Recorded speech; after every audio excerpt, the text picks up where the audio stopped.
I was just coming back from a park run and there was a woman sat on my doorstep who asked for something sweet, saying she was a diabetic, which I gave her, although I had my doubts about whether that was actually true. She then asked for money, which I wouldn't give her, and wrestled her way into the house after an argument about that, and she bruised my arm and took a phone, 2 phones and a purse. Myself and the neighbour then followed her down the street and she went into another house of an elderly couple and threatened them. So yes, it was quite a frightening ordeal. What did you want to get out of that meeting? I think I would be lying to say I didn't want an apology, but I wanted it to be genuine. I didn't want it to be a requirement that she must say sorry and that I was going to get angry if she didn't. So yes, I hoped for an apology, but I also hoped to get a bit of an insight into who she was and why it happened, and also whether she remembered it at all, because she was obviously under the influence of drugs or alcohol in the extreme, and I wasn't even convinced she would remember any of it, and I felt that maybe the reason she hadn't sort of admitted to it straight away was maybe because she didn't even remember it. So I was sort of partly wanting to understand a little bit about her background, what drove her to this, and to what extent it was the result of addiction.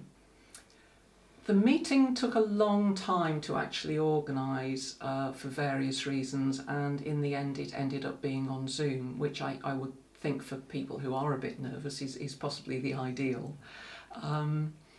But we had exchanged several letters to and fro leading up to that, and she had been very, very apologetic in the letters and told me a little bit about her background.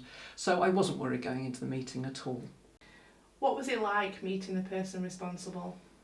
The funny thing was that I didn't recognise her at all. She looked like a completely different person. She had been quite gaunt and haggard looking and thin, and she put weight on. She looked happy, she looked healthy. So yes, it was lovely to see her, and she seemed like a completely different character. I felt really positive since the meeting. It's been really nice to feel that somebody has turned their life around, that she is coming out of a long prison sentence with such a positive attitude and such a changed lifestyle. So yeah, she's been supported very well by the prison system, and I would even like to have kept in touch and find out that she has actually made a go of it, because I know it's not going to be easy for her coming out and rebuilding her life with better friends and connections than she had previously. I do wonder, and I did wonder at the time, what she felt about my attitude, because I very much didn't want to sort of lay the blame and be particularly heavy about it. And as a result, I think, of taking that attitude, that I wanted to sort of try and say, yes, it could happen to anybody in our families, addiction's a cruel thing, that she got terribly upset and emotional and apologetic, and really, I was probably, some of the things I wanted to ask, maybe I didn't ask because I didn't need to, because she was so obviously contrite and upset and apologetic. The staff I dealt with at Remedi were brilliant.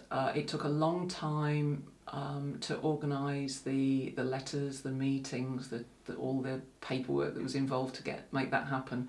And I would get a call every few weeks, even if it was just to say, just touching base, we're still here, we haven't forgotten you, it's just that we haven't heard back from this person or haven't got this form back. So yes, it was great. They were very, very supportive. What would you say to other people in similar situations?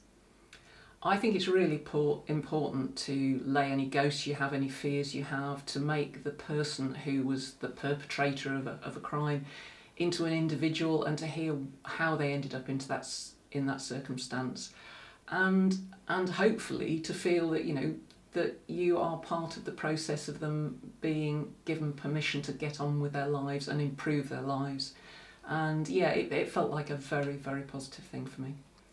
I think restorative justice is the bit of the circle that's often missing. It does complete the circle. Too often I've felt in the past that things that have happened have felt like it gets passed over to the police, the courts and the perpetrator, and it's just something that goes on between them, and that you're left out of it completely. You're not even told what's happened. So this does complete the circle and makes it feel as if you're part of an incident which was probably quite important in your life, in terms of something that you may return to and think about often. So yes, it makes it all very positive. Thank you very much, Wendy.